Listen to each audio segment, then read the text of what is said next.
إن الحمد لله نحمده ونستعينه ونؤمن به ونتوكل عليه ونعوذ بالله من شرور أنفسنا ومن سيئات أعمالنا من يهده الله فلا مضل له ومن يضلله فلا هادي له وأشهد أن لا إله إلا الله وأشهد أن محمدا عبده ورسوله أما بعد قال الله تعالى في القرآن المجيد أعوذ بالله من الشيطان الرجيم بسم الله الرحمن الرحيم والضحى والليل إذا سجى ما ودعك ربك وما قلى وللآخرة خير لك من الأولى ولسوف يعطيك ربك فترضى صدق الله العلي العظيم.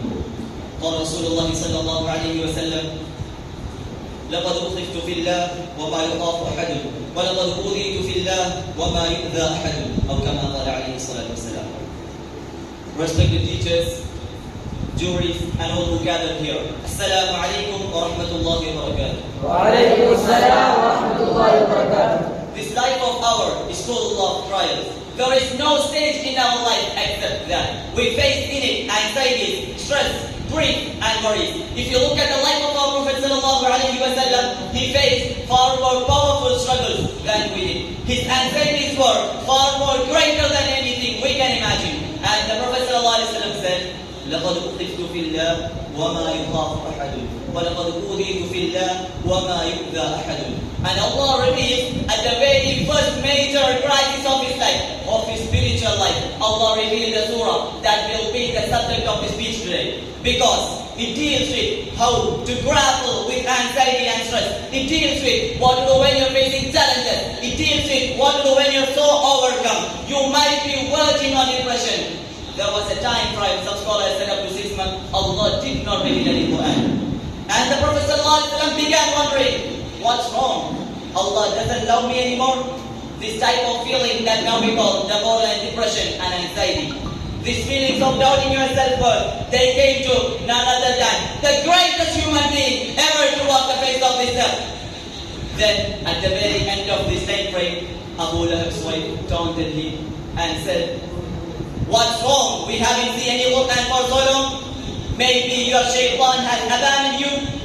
Na'udhu billah, na'udhu billah. And this really hurt him sallallahu alayhi wa sallam. He went more depressed, anxious. It was at the point in the time Allah revealed the surah that we know, the beautiful surah, the most powerful surah in the Quran to battle issues of depression. وَالضُّحَى وَاللَّيْلِ إِذَا سَجَى.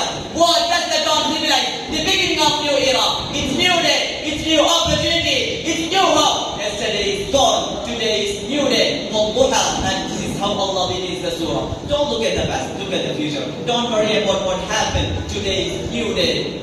وَاللَّيْلِ إِذَا سَجَى.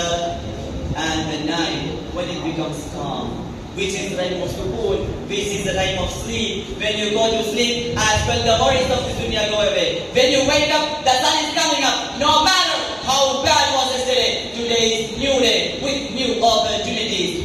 مَا وَدَّعَكَ رَبُّكَ وَمَا قَلَى. This is education. Stop feeling that you're worthless. Stop feeling that you're nothing. Your Lord never hate you a Muslim. Your Lord never dislikes you a believer in Allah. Your Lord never abandon you. So who says La ilaha illallah? Stop feeling this sense of worthlessness. مَا وَدَّعَكَ رَبُّكَ وَمَا قَلَى وَلَلْآخِرَةُ خَيْرٌ لَكَ مِنَ الْأُولَى. Now this verse comes in after. Getting rid of the negativity. It's substituted with positivity. Get rid of the negative feeling and think positive. The future will be better than the past. My dear brothers and sisters, life is tough. Wallahi, sometimes it is tough. Maybe whatever issues we are having, we are not going to solve in this dunya. But in the end of the day, this dunya not the end goal. وَلَلْآخِرَةُ خَيْرٌ لَكَ مِنَ الْأُولَى. Look forward to the akhirah, the eternal world. Don't concentrate on this dunya. وَلَسَوْفَ يُعْطِيكَ رَبُّكَ فَتَرْضَى. And Allah will give you and give you and give you. You will be content. So these three verses indicate the spiritual feeling of emptiness and negativity. Spiritually, people feel I am not worthwhile. Allah doesn't love me. I am not good enough. These three verses indicate you are worthwhile. Allah does love you. And the next three verses indicate the spiritual feeling of worthlessness in this dunya. People think I'm always been unlucky. Every time I take an exam, I fail. Every time I try to do a business, that goes bankrupt. I just have no luck in this dunya. Allah doesn't love me in this stage. Shaitan has caused you to neglect some of the biggest blessings that Allah has given you. And you concentrate on the negative rather than the positive. Don't look at the negatives. Don't look at the failures. And remind yourself of the positives.